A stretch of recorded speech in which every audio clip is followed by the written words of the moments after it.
মই আজিৰ এই অনুষ্ঠানত উপস্থিত থকা শ্ৰদ্ধাৰ বিচাৰক মণ্ডলী তথা দুধনৈ আঞ্চলিক ৰাভা ছাত্ৰ সন্থাৰ সমূহ কৰ্মকৰ্তা লগতে ইয়াত উপস্থিত থকা সমূহ বাইশপ্ৰেমী ৰাইজলৈ মোৰ ফালৰ পৰা বাইশ উৎসৱৰ আন্তৰিক শুভেচ্ছা জ্ঞাপন কৰিলোঁ।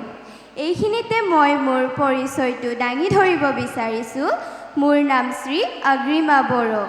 মই দুধনৈ বাক্ৰাঘুটিৰ নিবাসী। মোৰ প্ৰতিযোগী নম্বৰ হৈছে 25। মোৰ অভিৰুচি বুলি ক'বলৈ গ'লে মই গান গাই আৰু কাবাডী খেলি খুবেই ভাল পাওঁ। শেষত মই দুধনৈ আঞ্চলিক ৰাভা ছাত্ৰ সন্থালৈ আন্তৰিক ধন্যবাদ জ্ঞাপন কৰিছোঁ আমাক এই সুন্দৰ মঞ্চটিত সুযোগ দিয়াৰ বাবে। নেম ৰাষ্ট্ৰ